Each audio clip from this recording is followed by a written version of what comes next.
minutes consent. ఇప్పుడు గౌరవనీయులు రామ్మోహన్ రెడ్డి గారు మాట్లాడుతూ నేను సబ్జెక్ట్కి వెళ్ళిపోతా. సిద్దిపేట నియోజకవర్గంలో రుణమాఫీ ఎంత అయిందో చెప్పారు. నేను నిన్ననే చెప్పిన నా నియోజకవర్గంలో రుణమాఫీ అయింది 20,000 మంది రైతులకు, కానటువంటిది 22,000 మంది రైతులకు. రుణమాఫీ అయింది తక్కువ, కానటువంటి రైతుల సంఖ్య ఎక్కువ. నేను అంతటితో వారి విజ్ఞతకు వదిలేస్తూ అధ్యక్ష, మీరు సమయం ఇచ్చినందుకు ధన్యవాదాలు. మా పొన్నం ప్రభాకర్ అన్న గారు ట్రాన్స్పోర్ట్ డిపార్ట్మెంట్ పద్దు కూడా ఈరోజు ఉంది. ఎవరు కూడా ట్రాన్స్పోర్ట్ గురించి మాట్లాడతలేరు. మా పొన్నం గారు ఏమన్నా చిన్నబోతారేమో అని నేను మాట్లాడదామని అనుకున్నా. అయితే అధ్యక్ష, ముఖ్యంగా హరీష్ రావు గారు ఒక్క నిమిషం కంక్లూడ్ చేస్తారు. క్లోజ్ చేయండి. మరి మీరు మేము మా ప్రభుత్వంలో హరీష్ రావు గారు మళ్ళీ కౌంట్ మేము కాంగ్రెస్ ప్రభుత్వంలో మీ నియోజకవర్గానికి ఎన్ని డబ్బులు ఇచ్చినాం, మీరు మీ ప్రభుత్వంలో మీ నియోజకవర్గానికి ఎన్ని డబ్బులు ఇచ్చారనే చెప్పండి. రైతులు అన్నది వాళ్ళ ఖాతాలలో అకౌంట్స్ మిస్టేక్ ఉండొచ్చు, డాటా నాట్ ఫౌండ్ ఉండొచ్చు, ఆధార్ మిస్ మ్యాచ్ ఉండొచ్చు, టెక్నికల్ మిస్టేక్స్. మీ ప్రభుత్వంలో కూడా రుణమాఫీ కానీ వేల అకౌంట్స్ ఉన్నాయి మీ నియోజకవర్గంలో, మీ ప్రభుత్వంలో కూడా. కాబట్టి అది విషయం కాదు.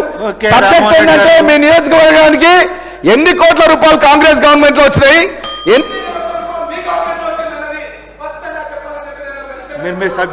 సరిగా నేను పోతా కానీ మా ప్రభుత్వంలో ఎప్పుడు కరోనా వచ్చినా ఆర్థిక మాంద్యం వచ్చినా ఎమ్మెల్యేల జీతాలు బంద్ పెట్టిన తప్ప రైతులకు రైతు బంధు ఆపలే. కానీ మీరు వచ్చిన తర్వాత మన వానాకాలం రైతు బంధు ఎగ్గొట్టిండ్రు, యాసంగి రైతు బంధు సగమే వేసిండ్రు. సబ్జెక్టులు పోతే చాలా ఉంది కానీ నేను సరే దాంట్లోకి బోదలుచుకోలేదు. నాకు స్పీకర్ గారు ఆర్టీసీ మీద మాట్లాడమని టైం ఇచ్చారు. అధ్యక్ష ధన్యవాదాలు. గౌరవనీయులు పొన్నం ప్రభాకర్ గారు చాలా ఎనర్జెటిక్ మినిస్టర్. ఎందుకంటే వారి గురించి ఎవరు ఏం మాట్లాడతలేరు. ఒక మా కురంనేని గారు కొంత మాట్లాడినట్టున్నారు కార్మిక నాయకులుగా. అయితే అధ్యక్ష, రెండు విషయాలు, ఆర్టీసీ అండ్ ట్రాన్స్పోర్ట్. ముఖ్యంగా ట్రాన్స్పోర్ట్ విషయంలో నాది ఒకటే సూచన మంత్రి గారితో. కొంత కాలుష్యకారక వాహనాలు సిటీలో పెరుగుతూ ఉన్నాయి. దాన్ని తగ్గించడానికి కొంచెం ఆ టెస్ట్ చేయడము, ఆ కాలుష్యాన్ని నియంత్రణ చేయడానికి. అంటే కొన్ని వాహనాలు మనం రోడ్డు మీద ప్రయాణిస్తుంటే చాలా దట్టమైనటువంటి పొగ వస్తున్నటువంటి వాహనాలు, అవి ప్రైవేట్ వాహనాలు కావచ్చు, ప్రభుత్వ వాహనాలు కూడా కనబడతా ఉన్నాయి. దాని మీద కొంత దృష్టి పెట్టి కాలుష్యాన్ని తగ్గించడానికి ప్రయత్నం చేయాలని చెప్పి కోరుతూ, ప్రధానంగా ట్రాన్స్పోర్ట్లో అధ్యక్ష, కాంగ్రెస్ పార్టీ ఎన్నికల మేనిఫెస్టోలో వారు ఒక 4-5 హామీలు ఇచ్చారు అధ్యక్ష. దాంట్లో ఏ ఒక్క హామీ మీద కూడా ఇంతవరకు అమలు కాలేదు. కనీసం ఆ ప్రయత్నం కూడా ప్రారంభం కాకపోవడం కొంత బాధ కలిగిస్తూ ఉంది. ముఖ్యంగా మొట్టమొదటిది, ఆర్టీసీ కార్మికులను ప్రభుత్వంలో విలీన ప్రక్రియ చేసి 2 PRC బకాయిలు వెంటనే చెల్లిస్తాము. ఇది కాంగ్రెస్ పార్టీ మేనిఫెస్టోలో మొదటి హామీ. వచ్చే PRC పరిధిలోకి ఆర్టీసీ కార్మికులను తెస్తాము. మూడవది, రాష్ట్ర ప్రభుత్వ ఉద్యోగులతో సమానంగా వసతులు సదుపాయాలు కల్పిస్తాము. 4వ హామీ, ఆర్టీసీలో యూనియన్ను పునరుద్ధరిస్తాము. సరే, ఈ మాటలు నమ్మి కార్మికులంతా కూడా మీకు ఓట్లేశారు, మీ ప్రభుత్వం అధికారంలో రావడానికి ప్రయత్నం చేశారు. నేను కొత్త ఏం చెప్తలేను, మీ మేనిఫెస్టోలో చెప్పిన విషయాలే చెప్తున్నాను. ఇందులో ఏ ఒక్కటన్నా అమలు చేశారా? కనీసం అమలుకు సంబంధించిన కార్యాచరణ ఏమైనా ప్రారంభమైందా? ఎప్పటిలోగా చేస్తారో గౌరవనీయులైనటువంటి మంత్రి గారు చెప్పాలని చెప్పి మీ ద్వారా వారిని కోరుతా ఉన్నాను. మా ప్రభుత్వం ఉన్నప్పుడే ఈ ఆర్టీసీని ప్రభుత్వ ఉద్యోగులుగా పరిగణిస్తూ ఆ రోజు మేము నోటిఫికేషన్ ఇచ్చాం. దురదృష్టవశాత్తు అప్పుడున్న గవర్నర్ గారు సహకరించకపోవడం, చాలా రోజులు ఫైల్ పెట్టుకోవడం, అంతలో ఎలక్షన్ నోటిఫికేషన్ రావడంతో ఉత్తర్వులు ఇచ్చాం, జీవో ఇచ్చాం, కానీ అమలు డేట్ను ప్రకటిస్తూ దాన్ని మరి చేయలేకపోయాం మేము. సార్, మరి మీరు ఎప్పటి నుంచి చేస్తారు ఒక ఖచ్చితమైన డేట్ను? ఎందుకంటే ఆ రోజు నిర్ణయం అయిపోయింది, అసెంబ్లీలో బిల్లు కూడా పాస్ అయింది, గవర్నర్ ఆమోదం కూడా తెలిపింది. సో అపాయింటెడ్ డేట్ ఎప్పుడు ఇస్తారు, ఎప్పటి నుంచి వాళ్ళు ప్రభుత్వ ఉద్యోగులుగా గుర్తిస్తారు? ఎందుకంటే మీ మేనిఫెస్టోలో కూడా వారికి మాట ఇచ్చారు కనుక దాన్ని ఖచ్చితంగా చెప్పాలని చెప్పి నేను గౌరవనీయులైన మంత్రి గారిని కోరుతా ఉన్నాను అధ్యక్ష. ఇకపోతే అధ్యక్ష, PRC పరిధిలోకి కార్మికులను తెస్తామన్నారు. దానిపైన ఏమైనా నిర్ణయం తీసుకున్నారా? ఎప్పట్లోకి చేస్తారో చెప్పండి. తర్వాత ఆర్టీసీలో చనిపోయినటువంటి కార్మికులకు వాళ్ళ పిల్లలకు ఉద్యోగాలు ఇచ్చేటువంటి అవకాశం గతంలో లేదు. మా ప్రభుత్వం వచ్చిన తర్వాత వాళ్ళ పిల్లలకు ఉద్యోగాలు ఇస్తూ కారుణ్య నియామకాలు చేపట్టాం. అయితే కాంగ్రెస్ ప్రభుత్వం వచ్చిన తర్వాత ఆ కారుణ్య నియామకాలను ఏం చేసిందంటే 3 ఏళ్ల పాటు వాళ్ళు ట్రైనీగా పనిచేయాలని చెప్పి నిర్ణయం తీసుకున్నారు. ఆ రోజు మేమేమో ఈ ట్రైనీ అనేటువంటిది వద్దు, కన్సాలిడేటెడ్ పే వద్దు, మొదటి రోజే పర్మనెంట్ ఉద్యోగాలని ఇవ్వాలని చెప్పి బీఆర్ఎస్ ప్రభుత్వం నిర్ణయం తీసుకుంటే వాళ్ళని 3 ఏళ్ల పాటు వెట్టి చాకరీ చేసుకునే విధంగా ఆ కార్మికుల పిల్లల్ని ఈరోజు ట్రైనీగా కన్సాలిడేటెడ్ పే మీద చేయిస్తూ ఉన్నారు. దయచేసి దాన్ని పునఃపరిశీలించి వారందరినీ కూడా పర్మనెంట్ చేయాలని చెప్పి మీ ద్వారా గౌరవనీయులైన మంత్రి గారిని మేము కోరుతా ఉన్నాం అధ్యక్ష. ఇకపోతే అధ్యక్ష, ఆధునీకరణ అని చెప్పి ఈ మధ్య ఎలక్ట్రిక్ బస్సులు తెస్తా ఉన్నారు, మంచిదే. కానీ ఆధునీకరణ పేరిట మొత్తం ప్రైవేటీకరణ జరుగుతూ ఉంది. ఒక్కొక్క డిపోను పూర్తిగా ప్రైవేట్ కంపెనీలకు అప్పచెప్తా ఉన్నారు. హైదరాబాద్లో అప్పచెప్పారు, కరీంనగర్లో ఒక డిపోనిచ్చారు, ఇంకా వరంగల్లో ఇస్తున్నట్టుగా. ఆన్సర్లు చెప్తే కానీ ఒక రాంగ్ ప్రచారం సార్. ఈవీ బస్సులకు సంబంధించి కొత్తగా కేంద్ర ప్రభుత్వం ఇచ్చిన పథకం కింద ఇప్పుడు తీసుకురావడానికి హైదరాబాద్ మొత్తంలో ఈవీ బస్సులు తేవాలని ప్రయత్నం చేస్తూ ఉన్నాం. దానికి సంబంధించి డిపోలు ప్రైవేటైజేషన్ ముచ్చట లేనే లేదు. అయితే ఇప్పుడు ఈ కరీంనగర్ కావచ్చు, లేకపోతే హన్మకొండ, లేకపోతే హైదరాబాద్ డిపోలకు సంబంధించి ఎలక్ట్రిసిటీ బస్సులకు ఈవీ బస్సులకు సంబంధించినప్పుడు ఛార్జింగ్ పాయింట్స్ని ఏర్పాటు చేస్తూ ఉన్నాయి. ఇది ప్రైవేటైజేషన్ సంబంధించి ఊరికేనే, అది కూడా ఈ అగ్రిమెంట్ కూడా వాళ్ళు ఉన్నప్పుడే జరిగింది అధ్యక్ష. నేను కొత్తగా వచ్చింది చేసింది ఏం లేదు, అది వారికి తెలుసు.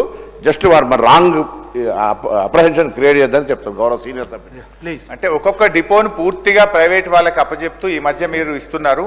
సో దానివల్ల కార్మికుల్లో కొంత ఆందోళన ఉన్నది. అంటే ఇట్లా మొత్తం అన్ని డిపోలు పోతాయా అనే ఒక ఆందోళన.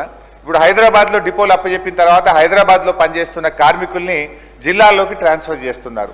వాళ్ళ పిల్లలు ఇక్కడ చదువుకుంటుంటారు, మళ్ళీ సడన్గా జిల్లాల్లో పోయి పనిచేయాలంటే వాళ్ళకు కూడా ఇబ్బంది అవుతుంది, ఫ్యామిలీ మొత్తం షిఫ్ట్ చేయాలంటే ఇబ్బంది అవుతుంది. దయచేసి కార్మికులకు ఇబ్బంది కాకుండా డిపోలు ప్రైవేట్ పని చేయకుండా ఆలోచించాలని చెప్పి నేను వారికి కోరుతా ఉన్నాను అధ్యక్ష.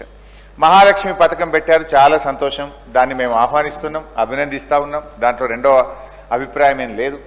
అయితే నాది ఒకటే రిక్వెస్ట్, మహాలక్ష్మి కింద గౌరవ మంత్రి గారు స్పష్టంగా చెప్పాలని కోరుతున్నా.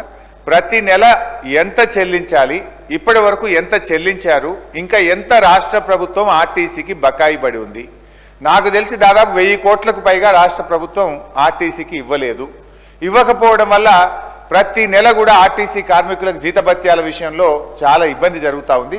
ఆ విషయాలు ఎంత ఇచ్చారు, ఏ నెలలో ఎంత ఇచ్చారు, ఇంకెంత బకాయి ఉంది, స్పష్టంగా మంత్రి గారు చెప్పాలని చెప్పి మేము కోరుతా ఉన్నాం అధ్యక్ష. అదేవిధంగా ఆ మధ్య ముఖ్యమంత్రి గారు నెక్లెస్ రోడ్లో కొత్త బస్సులు ప్రారంభించే సందర్భంగా ఒక చెక్ ఇచ్చారు. ఏది, కార్మికులకు పిఆర్సీ ఇచ్చే వేరియర్స్ ఇచ్చే విషయంలో మీకు ఈ రోజే చెక్ ఇస్తున్నానని ముఖ్యమంత్రి గారు చెక్ ఇచ్చారు. ఆ చెక్కు ఈ రోజు వరకు కూడా పాస్ కాలేదు. ఆ చెక్కుగానే ఉందనేది నా అభిప్రాయం. అయితే చెక్ అయితే పాస్ కాలేదు. మీరు ఆర్టీసీ ఉద్యోగుల యొక్క వాళ్ళ సేవింగ్స్ డబ్బులు కానీ, సొసైటీ డబ్బులు కానీ, వివిధ డబ్బుల నుంచి కార్మికులకు డబ్బులు ఇచ్చారు తప్ప ముఖ్యమంత్రి గారు ఇచ్చే చెక్ అయితే పాస్ కాలేదనేది నాకున్న సమాచారం. పాస్ అయితే పాస్ అయిందా, ఎప్పుడు పాస్ అయిందో మంత్రి గారు సమాధానం చెప్పాలని నేను కోరుతా ఉన్నా. ఇకపోతే అధ్యక్ష, మొన్న ఈ మధ్య బడ్జెట్ ప్రసంగంలో కూడా ఆర్టీసీని $1 బిలియన్ కార్పొరేషన్ చేస్తామని చెప్పి హామీ ఇచ్చారు. చాలా సంతోషం, మీరు చేయాలని కూడా మేము కోరుకుంటా ఉన్నాం. కానీ ఆ ప్రాసెస్లో కార్మికులకు ఇచ్చిన హామీలు కూడా అమలు చేయండి, కార్మికులకు కూడా న్యాయం చేయండి. నిర్లక్ష్యం చేసి ఆర్టీసీ కార్మికుల భవిష్యత్తును, ఆర్టీసీ భవిష్యత్తును $1 మిలియన్ ప్రశ్నగా చేయొద్దని చెప్పి జస్ట్ 2 minutes. పొన్నమన్న బాధపడతారు సార్, ఎవరు మాట్లాడలేదు sir. Just 2 minutes sir, just 2 minutes sir. ఇకపోతే అధ్యక్ష, బస్సులు సరే, మహాలక్ష్మి వచ్చిన తర్వాత ట్రాఫిక్ పెరిగింది, ఓఆర్ పెరిగింది. కానీ విద్యార్థులకు చాలా ఇబ్బంది అవుతా ఉంది. విద్యార్థులకు ప్రయాణికుల సంఖ్య అనుగుణంగా కొత్త బస్సులు పెంచండి. ఫుట్బోర్డ్ చేస్తూ ఉన్నారు, బస్సు పైన ఎక్కి ప్రయాణం చేస్తూ ఉన్నారు. మీరు కొంచెం ఆలోచించి కొత్త బస్సులు కొనే విధంగా, బస్సుల సంఖ్య పెంచే విధంగా ప్రయత్నం చేయండి. గతంలో బీఆర్ఎస్ ప్రభుత్వం ఉన్నప్పుడు కూడా ఏడాదికి 1500 కోట్ల రూపాయలు బడ్జెట్లో పెట్టి గ్రాంట్గా ఆర్టీసీకి ఇచ్చేవాళ్ళం. ఆర్టీసీని కాపాడాలని ఎవ్రీ ఇయర్ 1500 crores పెట్టి గ్రాంట్గా మేము ఇవ్వడం జరిగింది. అట్లే దివ్యాంగులు, విద్యార్థులు, జర్నలిస్టులు, ఉద్యోగులకు ఇచ్చే రాయితీ కూడా ప్రభుత్వం నుంచి విడుదలగాక ఆర్టీసీ ఇబ్బంది పడతా ఉంది. అవి విడుదలైనయా, బస్ పాస్లది కాలేదా, ఎంత డ్యూ ఉందో కూడా చెప్పాలని కోరుతా ఉన్నాం. జర్నలిస్టులు కూడా ఇందాక బయట నన్ను అడుగుతా ఉన్నారు. ఇంతకుముందు జర్నలిస్టులకు ఆర్టీసీలో ప్రయాణం చేసేటప్పుడు 1/3 టికెట్ మాత్రమే తీసుకునేవాళ్ళు. ఈ మధ్య ఏదో 2/3 టికెట్ తీసుకుంటున్నారు. రిజర్వేషన్ చేసేటప్పుడు కూడా ఆప్షన్లో కూడా 2/3 అని చూపిస్తా ఉంది రిజర్వేషన్లో అని చెప్పి జర్నలిస్టులు నా దృష్టికి తెచ్చారు. ఒకవేళ 1/3 ఉంటే సంతోషం, లేకపోతే రివ్యూ చేసి గతంలో ఉన్న పద్ధతిని కొనసాగించాలని గౌరవనీయులైన మంత్రి గారిని కోరుతా ఉన్నాం. లేబర్ డిపార్ట్మెంట్ రూల్స్ ప్రకారంగా 8 గంటలు మాత్రమే డ్రైవర్లు, కండక్టర్లు పనిచేయాలి. కానీ ఈ మధ్య ఓవర్లోడ్ అయిపోయి చాలా మంది డ్రైవర్లు, కండక్టర్లు 16 గంటలు, 18 గంటలు పనిచేసి బాగా శ్రమకు లోనవుతా ఉన్నారు. బస్సు నడుపుతూ హార్ట్ అటాక్ వచ్చి ఒక డ్రైవర్ చనిపోయిన ఘటన మనం పత్రికల్లో చూసాం. ఈ ఓవర్లోడ్ వల్ల ఇవాళ ఉదయం కూడా ఒక ఆర్టీసీ బస్సు ఢీకొని అడిషనల్ ఎస్పీ గారు ఒకరు మన హైదరాబాద్ నగరంలో చనిపోవడం జరిగింది. సో దీన్ని దృష్టిలో పెట్టుకొని వర్కింగ్ అవర్స్ మీద కూడా అయిపోయింది సార్, 3 minutes అయిపోయింది. సో ఈ 1 minute ఓవర్లోడ్ కాకుండా వర్కింగ్ అవర్స్ ను ఇబ్బంది పెట్టకుండా మరి 8 కాడ కనీసం ఒక గంట అటు ఇటు అర్థం చేసుకోవచ్చు, కానీ 15-16 గంటలు పనిచేయడం వల్ల శ్రమ దోపిడీ జరుగుతూ ఉంది. దాన్ని కూడా మంత్రి గారు రివ్యూ చేయాలని. లాస్ట్ సార్, ఆటో కార్మికులకు 12,000 రూపాయలు ప్రతి సంవత్సరం ఇస్తామని మీరు బడ్జెట్లో పెట్టారు, మీ మేనిఫెస్టోలో పెట్టారు. ఇప్పటికే చాలా మంది ఆటో కార్మికులు మరణిస్తూ ఉన్నారు కనుక వాళ్ళకు ఒక ఆత్మవిశ్వాసాన్ని, ధైర్యాన్ని నిలిపే విధంగా. ఎందుకంటే పొద్దున కూడా నా దగ్గరకు 100 మంది ఆటో కార్మికులు వచ్చి మీరు రైతుల గురించి బాగా మాట్లాడుతున్నారు కానీ మా ఆటో కార్మికుల గురించి మాట్లాడతలేరని ఉదయం నా ఇంటికి వచ్చి 100 మంది కార్మికులు దరఖాస్తు ఇచ్చిపోయారు. సో దయచేసి నేను మంత్రి గారిని కోరుతా ఉన్నా, ఆ 12,000 రూపాయలు ప్రతి ఏటా ఆటో కార్మికులకు ఇచ్చే పథకాన్ని తక్షణమే ప్రారంభించి Discussion on demands for grant for 25